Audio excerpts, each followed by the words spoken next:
मेरे बच्चे, आज मैं तुम्हें उस व्यक्ति के बारे में बताने आई हूँ जो तुम्हें बर्बाद करने के लिए बहुत षड्यंत्र रच रहा है और पता नहीं कितने वर्षों से रच रहा है, पर सफल नहीं हो पा रहा है। उसे बार बार मुंह की खानी पड़ती है और अब उसकी बौखलाहट का अंदाज़ा भी नहीं है तुम्हें। वो व्यक्ति तुमसे उम्र में बड़ा है, उसे तुमसे ज़्यादा अनुभव है और उसके समाज में एक मान प्रतिष्ठा है। लोग उसको जानते हैं और उसने अपनी छवि बहुत अच्छी बना रखी है, लेकिन तुम्हें अकेला करने के लिए उसने क्या कुछ नहीं किया। उसने तो इतनी प्लानिंग प्लॉटिंग की कि तुम दुनिया के हर कोने में अकेले पड़ जाओ, कोई तुम्हारा साथी ना हो और कोई भी व्यक्ति तुम्हारी बातों पर यकीन ना करे।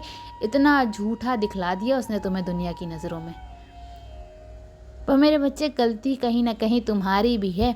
उस व्यक्ति को ये पता है कि वो बड़ा है, इस बात का आदर करके तुम सब कुछ सह जाओगे। तुम्हें सच बोलना अच्छा लगता है, तुम गलत देख नहीं सकते हो, पर वो किसी और के साथ नहीं देख सकते हो। जब गलत तुम्हारे साथ होता है तो तुम चुपचाप सब कुछ सहते रहते हो, अकेले रो लेते हो।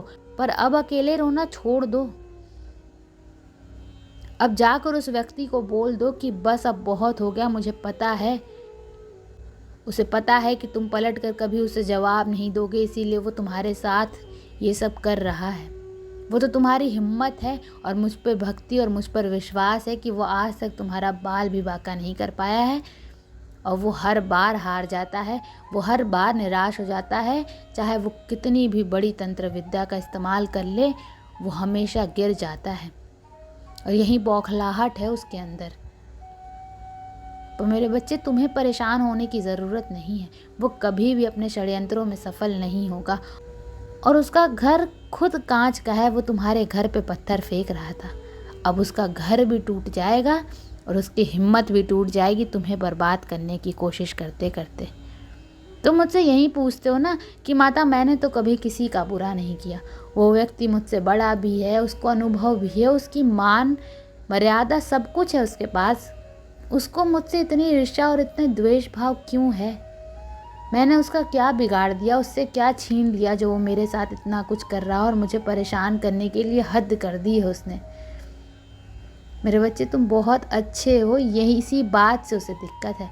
तुम्हें लोगों से बात करने की तमीज़ है, तुम्हारे अंदर एक संस्कार है। इस बात से उसे बहुत तकलीफ़ है जब कोई और उसके सामने उसकी तारीफ ना करके तुम्हारी तारीफ कर देता है। ये बात उससे सुनी नहीं जाती है। उसे ये लगता है कि उससे कम उम्र होने के बाद भी तुम्हें इतना तजुर्बा कैसे है, तुम्हें इतनी बातों का ज्ञान कैसे है, तुम इतने आध्यात्मिक कैसे हो। जब लोग तुम्हारी चेहरे की चमक से, तुम्हारे रहन सहन से प्रभावित होते हैं तो उसे उस चीज़ से भी बहुत दिक्कत होती है। उसे ऐसा लगता है कि तुम्हारे पास बहुत पैसा है, बहुत धन संपत्ति है, ज़मीन है, तभी तुम इतने अच्छे से बन ठन के रहते हो। उसे ये नहीं पता है कि तुम्हारे अंदर सलीका है लोगों से बात करने का और छोटे बड़ों को इज्जत देने का, जो उसके अंदर नहीं है। इसलिए लोग तुम्हें ज़्यादा पसंद करते हैं और उसे नहीं करते हैं। पर वो तुमसे प्रेरणा लेने की जगह, वो तुम्हें अप्रिशिएट करने की जगह, तुम्हारी तारीफ़ करने की जगह तुमसे जलन में बर्बाद होता चला जा रहा है और अपना सब कुछ बर्बाद करता चला जा रहा है, अपनी मानसिक स्थिति को बर्बाद करता चला जा रहा है। और मेरे बच्चे, शैतानी प्रवृत्ति के व्यक्ति को कोई कारण नहीं चाहिए होता है किसी से नफ़रत करने का, किसी के बारे में बुरा बोलने का। तो उसमें खुद को दोष देना बंद कर दो कि मैं गलत हूँ माता, मैंने क्या किया ऐसा जो मुझे ये दंड मिल रहा है। तुम्हें कोई दंड नहीं मिल रहा है।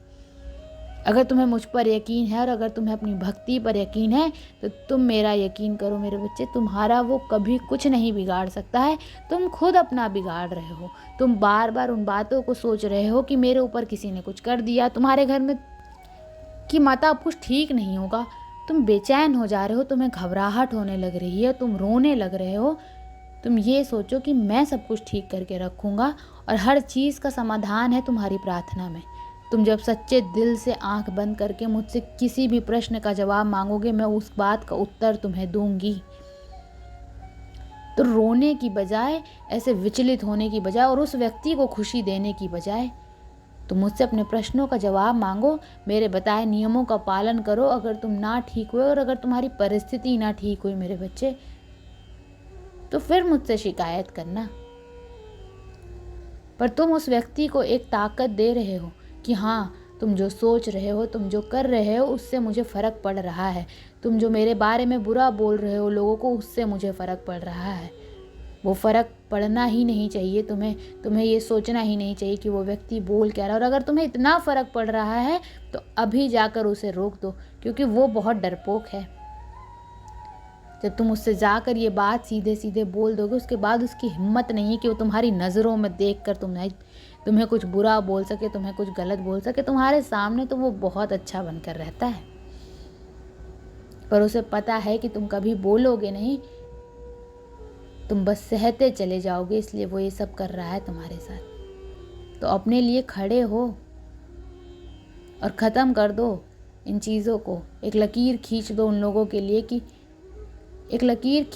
लोगों के लिए जो तुम्हारी शांति को भंग कर रहे हैं, जो तुम्हारे परिवार की शांति को भंग कर रहे हैं।